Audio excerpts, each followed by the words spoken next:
compromise when it comes to Islam. جو حق ہے وہ حق ہے.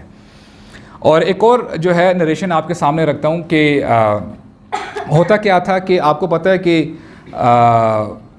جو مقام ابراہیم ہے نا اس کی ہسٹری یہ ہے کہ ابراہیم علیہ السلام وہاں پہ کھڑے ہو کے کعبہ کی تعمیر انہوں نے جو ہے کی تھی, اور وہاں پر ہی اسماعیل کو, چونکہ وہ ابھی ہی واز ویری ینگ اسماعیل علیہ السلام, تو وہ کھڑے ہو کے نا ان کو نیچے سے وہ جب سامان یا اینٹ یا پتھر وغیرہ پکڑاتے تھے تو اسماعیل علیہ السلام پکڑ کے پھر وہ اوپر جو ہے وہ رکھتے تھے کعبہ کی تعمیر کے لیے. تو عمر رضی اللہ عنہ نے ریکمنڈیشن دی ایک دن نبی کریم صلی اللہ علیہ وسلم کو, کہتے ہیں قلت یا رسول اللہ, اے اللہ کے رسول, لو اتخذت من مقام ابراہیم مصلی, کہ کاش کہ ہم جو مقام ابراہیم ہے نا اس کو مصلی بنا لیں, یعنی یہاں پہ ہم کھڑے ہو کے نماز پڑھا کریں.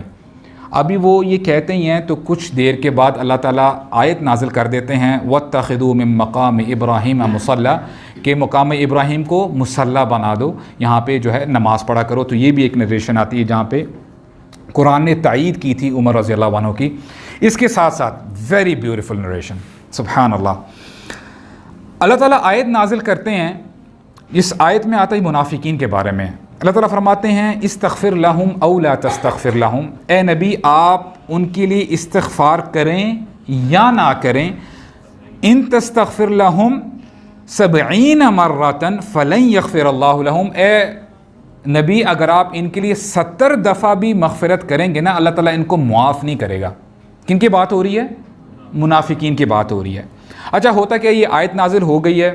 واٹ ہیپنز از, آپ کو پتہ ہے کہ جو رئیس المنافقین ہے, the head of the hypocrites کون ہے, وہ عبداللہ بن ابی بن سلول, ٹھیک ہے, ہی از دی ہیڈ آف دی ہپوکریٹس. اور اگر آپ اس کے بارے میں پڑھیں گے نا کہ اس نے کوئی موقع نہیں چھوڑا نبی کریم صلی اللہ علیہ وسلم کو نقصان پہنچانے کے لیے اور اسلام کو نقصان پہنچانے کے لیے. ان اینڈ آؤٹ, باہر جو ہے لوگوں کو اکٹھا کرتا تھا, تمام مکہ والوں کو, کہ آؤ.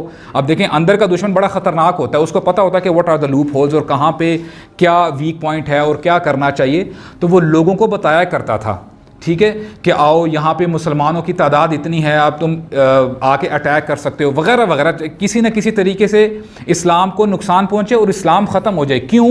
کیونکہ نبی کریم صلی اللہ علیہ وسلم کے مدینہ آنے سے پہلے جو مدینہ والے نا اوس اور خزرج, وہ عبداللہ بن ابی کو کنگ بنانے والے تھے. ہی was supposed to be the king, لیکن جب نبی کریم صلی اللہ علیہ وسلم آ گئے تو پھر ظاہری بات ہے اس کا ساری اس کی جو اس کا ڈریم تھا وہ جو ہے ختم ہو گیا. تو دیر از دا ریزن کہ اس بڑا گرج تھا اس کے دل میں. تو ہوتا کیا ہے کہ when he dies, جب وہ مر جاتا ہے, اس کا جو بیٹا ہے نا ان کا نام بھی عبداللہ ہے, اور وہ ہی از ون آف دا صحابی. ان کا جو بیٹا ہے وہ اسلام لے آتا ہے. تو عبداللہ رضی اللہ عنہ وہ آتے ہیں, کہتے ہیں کہ ان کو پتہ ہوتا ہے کہ میرے ابے نے کیا کچھ کیا ہوا ہے, ٹھیک ہے, سب کو پتہ ہوتا ہے, اٹس ویری مچ کلیئر کہ یہ تو رئیس المنافقین ہیں, لیکن پھر بھی ایز اے سن بیٹا یعنی بیٹے کی حیثیت سے ایک جو ہے آپ کو ایفیلیشن تو ہوتی ہے باپ کے لیے. تو وہ کہتے ہیں کہ کچھ نہ کچھ تو میں اپنے باپ کو جو ہے عذاب ہلکا کروا دوں, یا کوئی نہ کوئی ان کو جو ہے میری طرف سے یعنی کچھ نہ کچھ ان کی بخشش ہو جائے, کوئی نہ کوئی میں اپنی طرف سے سپورٹ کر دوں اپنے فادر کو. تو کہتے کیا ہیں کہ ریکویسٹ کرتے ہیں کہ یا رسول اللہ آپ میرے فادر کا جنازہ آپ پڑھائیں, اور میں چاہتا ہوں کہ جب ان کو دفن کیا جا رہا ہو نا, I want you to give your shirt to wrap him around, کہ جو ہے آپ کی جو قمیص ہے وہ اس کے اوپر جو ہے چڑھائی جائے. جسٹ تھنکنگ کہ یار ہو سکتا ہے کہ اس سے کچھ نہ کچھ جو ہے میرے ابا کو فائدہ پہنچے گا. تو یہ جب بات چیت چل رہی ہوتی ہے نا, تو اور ان کو پتہ ہوتا ہے, سب صحابہ کرام وہاں پہ ہوتے ہیں, سب کو پتہ ہوتا ہے کہ صرف ایک دفعہ نبی کریم صلی اللہ علیہ وسلم نے ایسا کیا تھا جب حضرت حمزہ یعنی شہید ہوئے تھے نا, تو ان کے لیے نبی کریم صلی اللہ علیہ وسلم نے اپنا کرتا جو ہے نکالا تھا اور ان کو جو ہے ریپ کیا تھا اپنے کرتے میں, ان کو جب دفن کر رہے تھے. تو ہوتا کیا ہے کہ عمر رضی اللہ عنہ روک دیتے ہیں نبی کریم صلی اللہ علیہ وسلم کو, ان کو روک دیتے ہیں, اور کیا کہتے ہیں, بڑی زبردست نریشن ہے, کہتے ہیں فقام رسول اللہ صلی اللہ علیہ وسلم کھڑے ہو رہے ہیں ابھی نماز جنازہ پڑھانے کے لیے.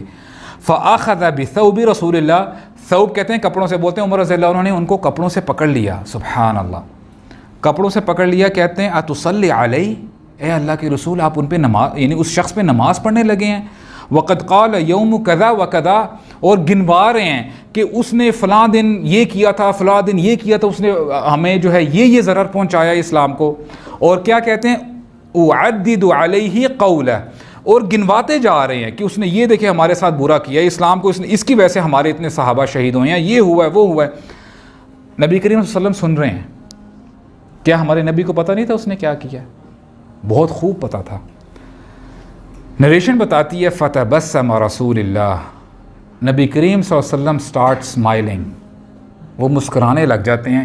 ان کو بہتر پتہ کہ اس نے کیا کیا. اور پھر کہتے ہیں اخر عنی یا عمر، عمر مجھے چھوڑ دو، لیو می الون. یعنی کیا زبردست ان کا دل تھا ہمارے نبی کا صلی اللہ علیہ وسلم، رحمۃ للعالمین تھے نا، وما ارسلناک الا رحمۃ للعالمین. پھر فرماتے ہیں لو اعلم انی ان زدت علی 70، کہ اگر مجھے پتہ چل جائے نا کہ 70 دفعہ سے زیادہ میں اس کے لیے استغفار کروں، یغفر له لزدت علیہا، تو میں ضرور 70 دفعہ سے زیادہ اس کے لیے استغفار کروں تاکہ اس کی بخشش ہو جائے. This is the kind of heart he had, سبحان اللہ و بحمدہ. آج ہمارے دیکھیں یہ نبی کریم صلی اللہ علیہ وسلم کا دشمنوں کے ساتھ حال ہے کہ جو اٹس ویری مچ اپیرنٹ کہ اس شخص نے کوئی کسر نہیں چھوڑی تھی اسلام کو نقصان پہنچانے کے لیے. نبی کریم صلی اللہ علیہ وسلم کو پتہ تھا کہ یہ میرا جانی دشمن ہے، یہ اسلام کا جانی دشمن ہے، لیکن نبی کریم صلی اللہ علیہ وسلم دیکھیں یہ اسلام ہے برادرز. واللہ اسلام وہ نہیں ہے جو ہم ذرا سی بات ہوتی ہے نان مسلمز کے ساتھ، ڈس بلیورز کے ساتھ کیا سلوک کرنا، ہم اپنے گھروں میں کیا سلوک کر رہے ہوتے ہیں. ذرا سی بات پہ رشتہ داروں میں جنریشنز گزر جاتی ہیں اور ہم ایک دوسرے کا منہ نہیں دیکھتے. انہوں نے فلاں دن ہمیں یہ کہہ دیا تھا، اس نے فلاں دن ہمیں جو ہے ہماری عزت نہیں کی تھی. اسلام